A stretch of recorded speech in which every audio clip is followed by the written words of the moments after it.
We asked you, our viewers, what topic you wanted to see us butt heads over in the Saturday scrap. And guess what? Well, there was 3 options. Chemical castration for prisoners, Prince Harry's privacy, or rail nationalisation. And the votes are in, can you guess? 64% voted for the chemical castration question, 17% voted for Prince Harry's visa row, and 19% voted for renationalising the railway. So let's get going.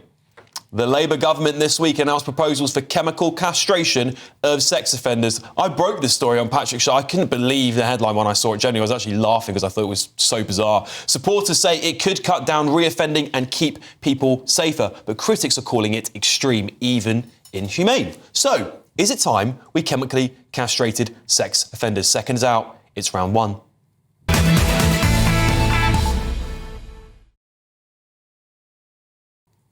OK, right. Well, look, I think if you break the law in this country, there should be severe consequences for your actions. We've become a very, very soft nation.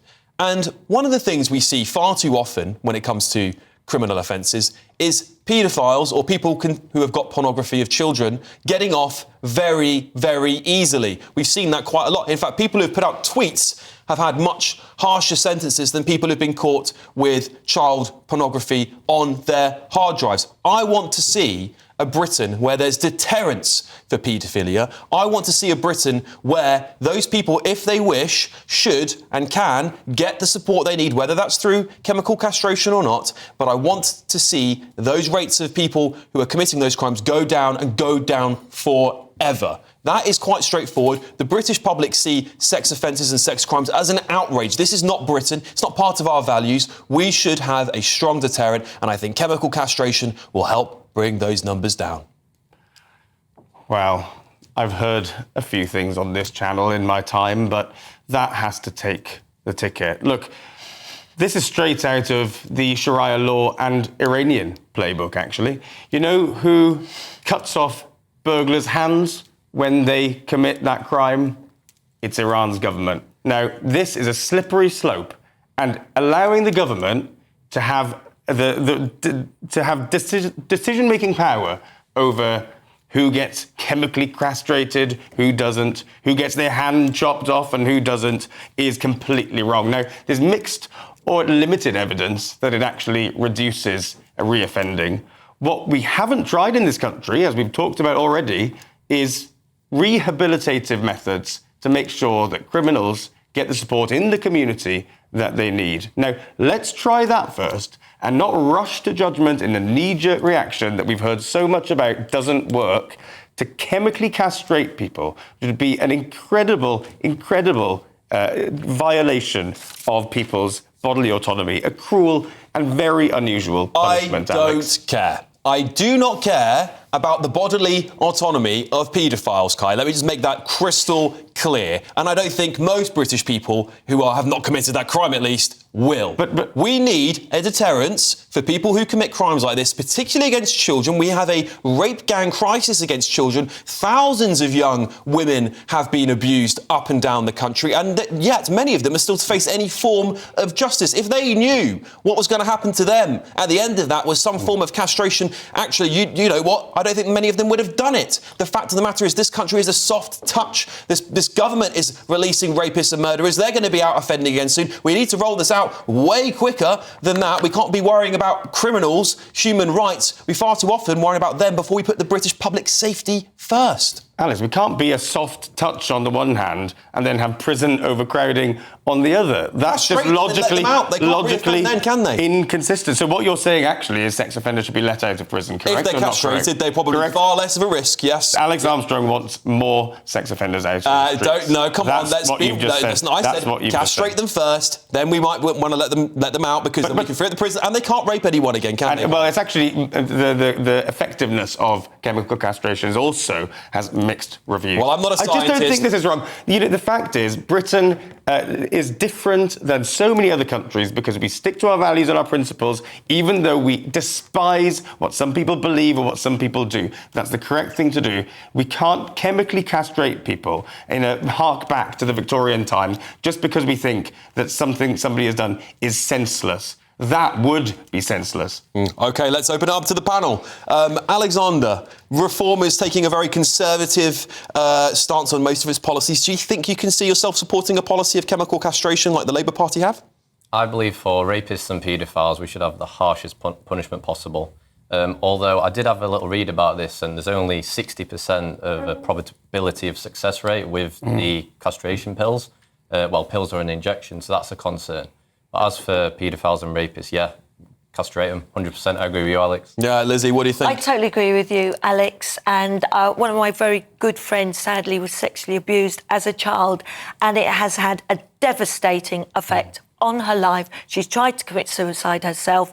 Her abuser was let out. And what did he do? Just abused again and again and again. So I totally believe with you, because I've seen what happens. Trey, you are maybe more of a common sense bloke than I am. Do you think I'm going too far when I said we should chemically castrate? I think when it comes to young children, 100 trillion%, and how anyone can argue against it, I don't know. As long as it's been proven beyond reasonable doubt. Correct, I agree with that. It's been done 100%.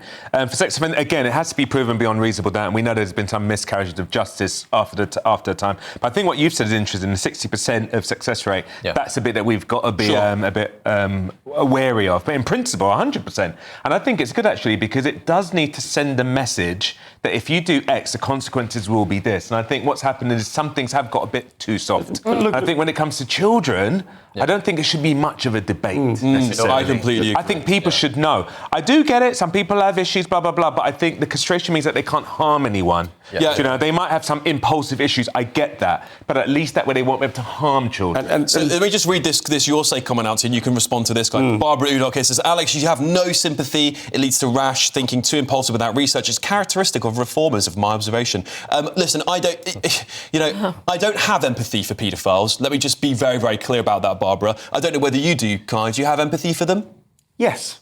Okay. Because you said it here first. I used the word earlier, senseless.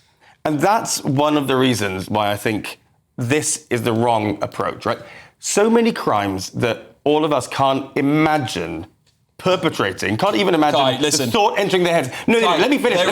Murdering... Alex, go ahead. I have to finish 1 point. Go ahead. Murdering people, sexual abuse of children is so abhorrent and so senseless that we can't even begin to imagine it. Now, I think many of the reasons for that is it's not about the crime, and that's why lots of them will go on to reoffend.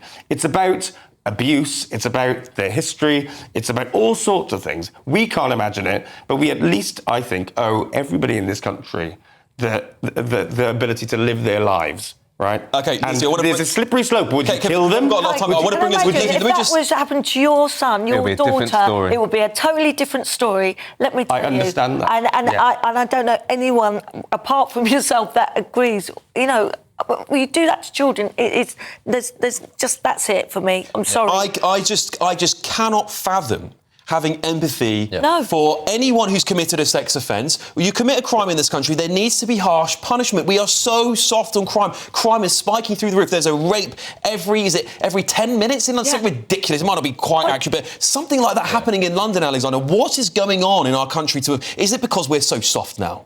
I just think when it comes to kids, you know, there's no grey area. It's either white or black. And in the case of this sort of crime, it's just jet black. And we need I think where I agree with Kai is actually looking at some of the reasoning behind it. It doesn't mean we're not going to do that, but not the level of empathy where it's going to be on the perpetrator. No, what happened to you? Were you abused and blah, blah, blah, rather than the victim? I think castration is good. It's chemical castration. It doesn't mean we don't continue supporting and looking after people who do what most of us would see as a heinous crime. So there's probably something going on. Sure, we should look at research it, but we should safeguard those children. Yes, they come first. And I don't think 100%. You agree with that? Yes, absolutely. Okay, but I just don't think there's no sense to things like this, right? And I don't think that libido is the reason why paedophiles do what they do. I don't think it's a sex drive. I think it's more than that. But the damage this only answers part of the problem. It sounds good, but this doesn't answer the problem. And we've already seen the slippery slope in action on this panel, by the way, because you talk about rapes, you talk about serious sexual abuse of people who aren't children. Now, we're already seeing where this changes. Would you castrate everybody committed of touching somebody? I mean, It's a slippery slope. And There is a slippery I slope, don't think any of you yeah. would really trust the government to make that decision. I think when it comes to children, I think when it comes to children, we can all agree. But the rest of it, I think, probably does need to be looked at. You're right. But with children, safeguard them. OK, that's it. Chemical castration, and then we can still look at what's going on because a lot of people abused have been abused. but also, you know, if these sex offenders are taking these tablets, how do we know they actually are? And it's just their Well, Oh, no, we would have to make sure we do that. I think there's a lot of questions to be answered about this, particularly in, like, the mechanisms. But I think on principle, I have no sympathy, not an ounce for anyone who commits a sex crime in this country. I think you should be banged up at the bare minimum for a very, very long time.